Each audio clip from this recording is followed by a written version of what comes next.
What do you mean my character could get worse? In this video, we talk degradation.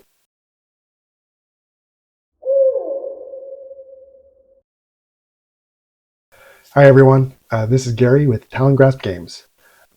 This video, we are going to extend on what we started with our previous video about the basics of the game rules for E-Scape, a science fantasy role-playing game, and focus in on an aspect of this particular tabletop RPG that you don't really see in other games.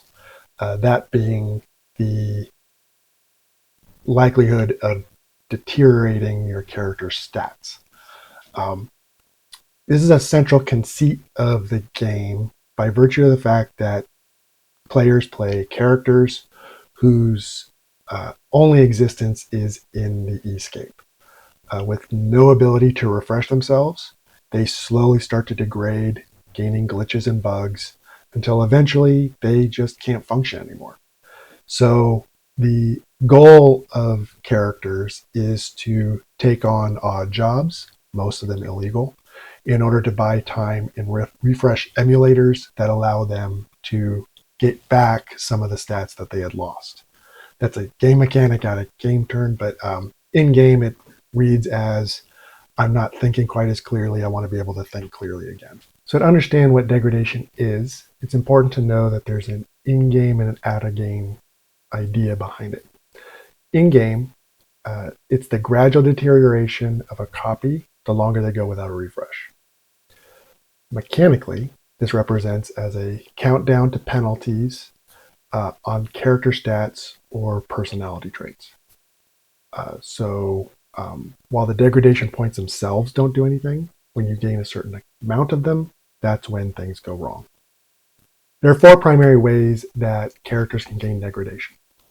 The most common is pushing a test. Slides that are coming up will go into more detail on this one. The other more common way of doing it is by casting effects. Whether you push or cast an effect that is completely player driven, and those two are in the player's control. If you take too many faults, that's also a way of gaining degradation. There's a fault track that's 8 marks long. If you take a 9th fault, that immediately translates into degradation points. So if you hang around in a fight too long, you're going to degrade. The last way to gain degradation is through GM discretion. This can range from some weird storyline that causes you to gain degradation points to just arbitrarily assigning out degradation to remind you that you are slowly degrading. How that happens is up to the GM. Let's dive into what pushing a test means. Anytime you perform a test, after you see how many successes you've gotten, and if you know what the success number is, which more often than not you will, you may end up falling short. If you do, you as a player have the option to push the test. What this means is you, for the cost of 1 degradation point, gain 1 success. After you do this, you then roll a 1d8 and compare that result to the TN of the test you just performed. If the result would meet that test, meaning it's equal or below the TN for the test, you have the option to push again. And if you do, you would spend another degradation, you would gain another degradation point and get another success. Roll again, see if you can push again, so on and so forth. If on that push die you happen to roll a 1, you get an extra success. So for the cost of 1 DP, you gain 2 successes. If, however, the result of the degradation die is over your target number, you are no longer allowed to push. You still get the success you bought with the degradation point, but you can't push again. Here's an example of what the degradation track looks like, where you are marking off the degradation you earn or suffer. Each one you get, you mark a box on the track.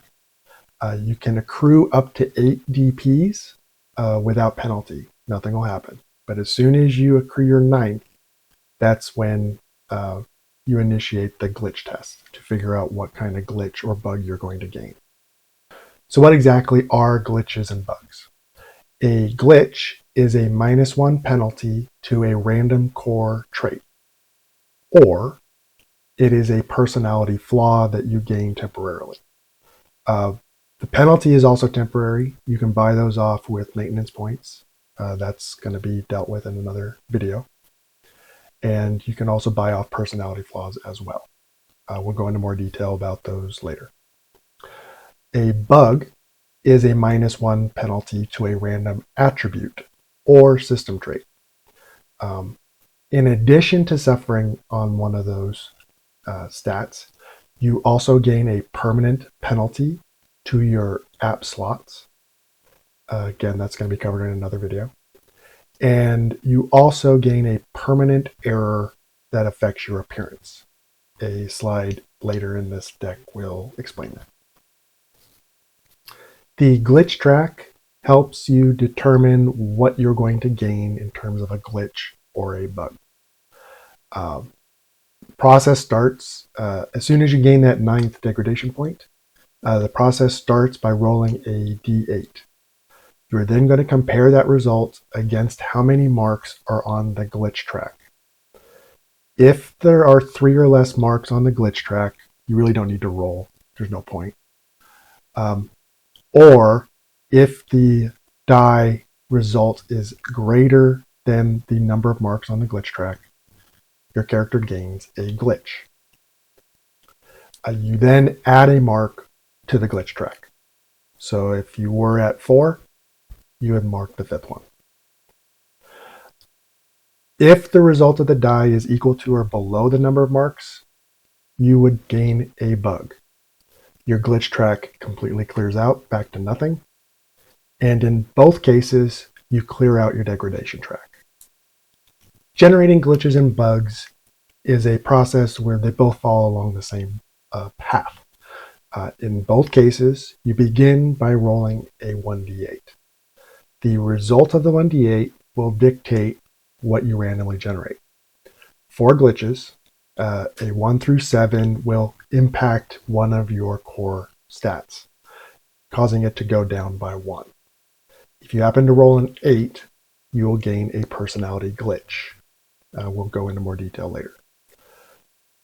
When you are determining what random bug you get, this could hit one of your 6 attributes or your 2 system traits. So it could be the duration, memory, network, power, precision, speed of the attributes, or the surge or tide of your systems. Whether you're marking off a glitch or a bug, the process on the character sheet is the same. Because this is a temporary loss, because you can eventually buy it off, rather than have a field that says -1 or trying to add and do all this math, instead, it's been simplified by simply drawing a vertical line to detach or cut off the last filled dot of the impacted stat. So here we've got study and duration as examples. With study being at 3 and duration at 2, if I got a glitch, I'm drawing a line between the 2nd and 3rd dots.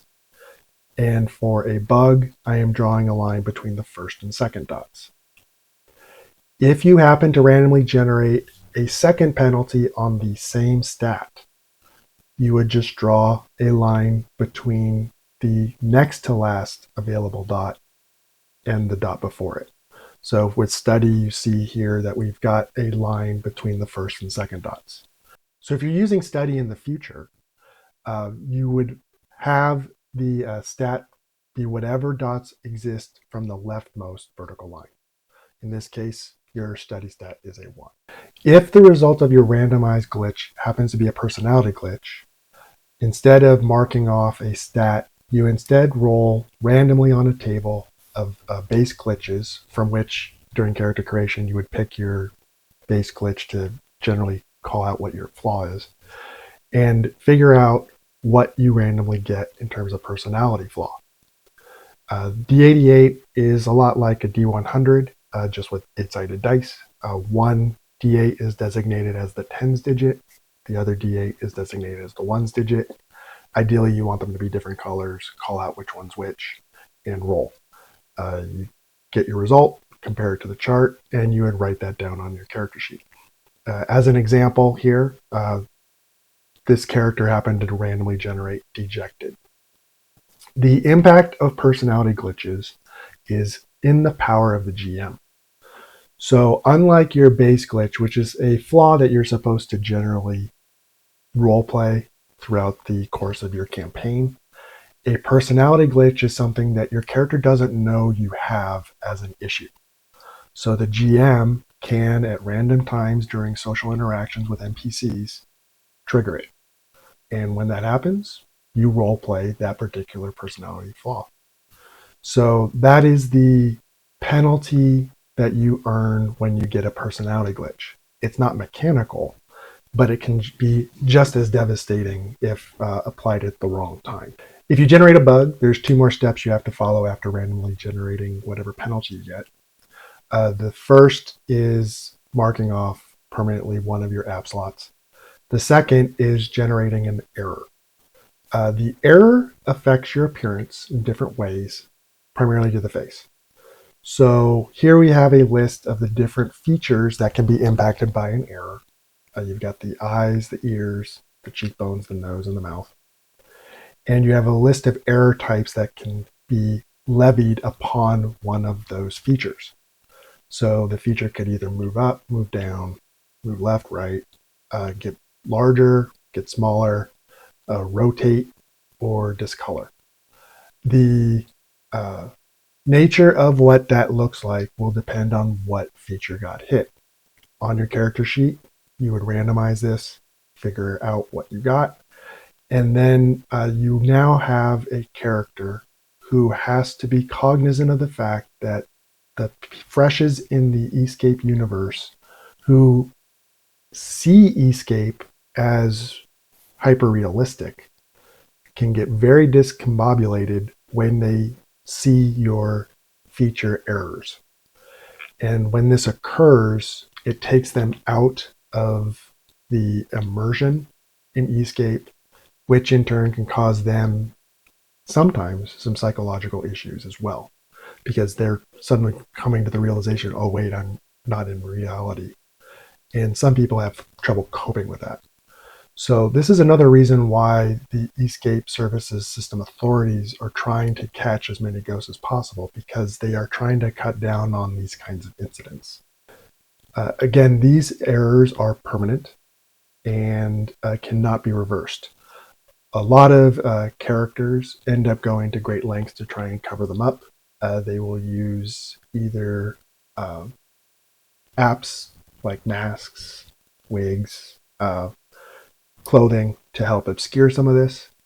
They could also use certain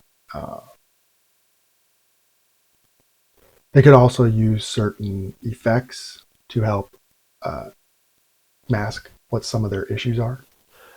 But it is something that every ghost has to deal with the longer they go in the system.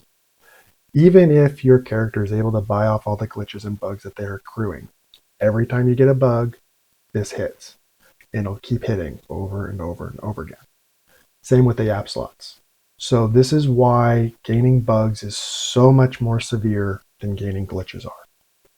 And this is why you really need to consider, as a player of such a character, whether it's worth the risk of gaining a glitch or a bug to do something that you might not necessarily need to go to that extreme to do. Do you really need to push the test? Do you really need to cast that effect? These are the questions that E-Scape raises for you as a player to explore the world of E-Scape as fully as possible. So that's it. That is everything you need to know about degradation in the E-Scape role-playing game. Hopefully you found this interesting. Please, if you have any comments or questions, feel free to add them into the comments of this video, and I'll get right to you as soon as I can.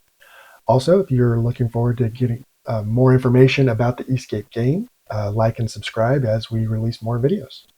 And also, don't forget to check us out on Instagram. Until then, see you next time.